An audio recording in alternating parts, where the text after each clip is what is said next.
కలిగి విస్తరించిన యెడల అవి మన ప్రభువైన యేసుక్రీస్తు గూర్చిన అనుభవ విషయంలో మిమ్మల్ని సోమరులైనను, నిష్ఫలైనను కాకుండా చేయనమాట.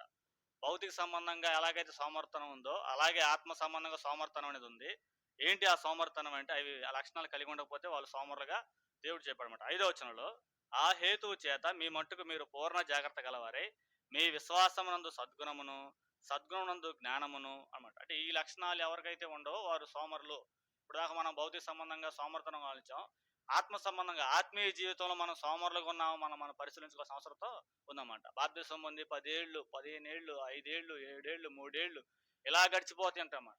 ఇలా గడిచిపోతున్న కొద్దీ మనలో ఏ లక్షణాలు డెవలప్ అవుతున్నాయి, మనలో దేవుని గుణాలు ఎంత డెవలప్ అవుతున్నాయి, మనం దేవుని గుణాలు ఎంత పెంచుకుంటున్నాం, మన ఆత్మీయ జీవితం ఎలా ఉంది, మనం పరిశీలించుకోవాల్సిన అవసరత ఉందన్నమాట. విశ్వాసం విషయంలో మనం ఎలా డెవలప్ అయ్యాం, విశ్వాసం విషయంలో మనం సోమరులుగా ఉన్నామేమో, దేవుని మీద ఆధారపడే విషయంలో మనం సోమరులుగా ఉన్నామేమో మనం పరిశీలించుకోవాలన్నమాట.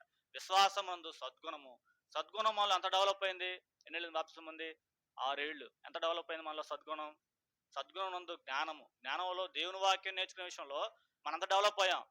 ఇతరులు ఏదైనా ప్రశ్నిస్తే ఆ ప్రశ్నకు సమాధానం చెప్పేట్టుగా మనం ఉండాలి. హేతు అడుగు ప్రతి వానికి సమాధానం చెప్పే విషయంలో మనం ముందుండాలి అన్నమాట. కాబట్టి సోమరులుగా ఉన్నామేమో పరిశీలించుకోవాలన్నమాట. బైబిల్ చదివే విషయంలో సోమరులుగా ఉన్నామేమో, దేవుని వాక్యం నేర్చుకునే విషయంలో సోమరులుగా ఉన్నామో మనం పరిశీలించుకోవాలన్నమాట.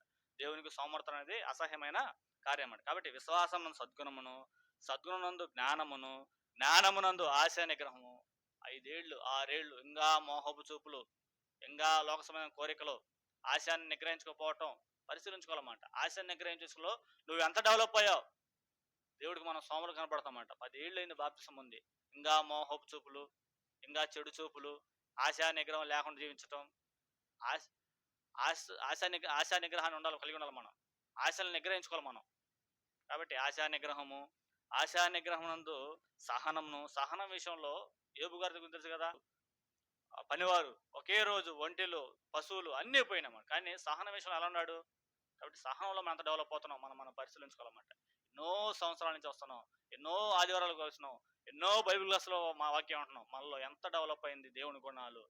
నిత్య రాజ్యంలో మనం ప్రవేశించాలంటే ఈ గుణాలు కలిగి మనం ఉండాలన్నమాట. కాబట్టి విశ్వాసం సద్గుణమును, సద్గుణమునందు జ్ఞానమును, జ్ఞానమునందు ఆశా నిగ్రహమును, ఆశా నిగ్రహమునందు సహనమును, సహనమునందు భక్తిని. కాబట్టి భక్తి విషయంలో మనం ఎంత డెవలప్ అయ్యాం, ఒకప్పటికి ఇప్పటికీ ఎంత డెవలప్ అయ్యాం, దేవుడు కోరుకున్న భక్తి ఏది, అంతలో ఎంత డెవలప్ అయ్యాం అన్నమాట. ఇవి మనం ఈ ప్రాక్టీస్ మనం లేదనుకోండి, మనం ఎవరైతే దేవుని దృష్టిలో సోమరులై ఉంటాం అన్నమాట. భక్తి యందు సహోదర ప్రేమను, సహోదర ప్రేమందు దయను అమర్చుకున్నది. ఇవి మీకు కలిగి విస్తరించిన యెడల అవి మన ప్రభు అయిన యేసుక్రీస్తు గూర్చిన అనుభవ విషయంలో మిమ్మల్ని సోమరులైనను, నిష్ఫలైనను కాకుండా చేయనమాట.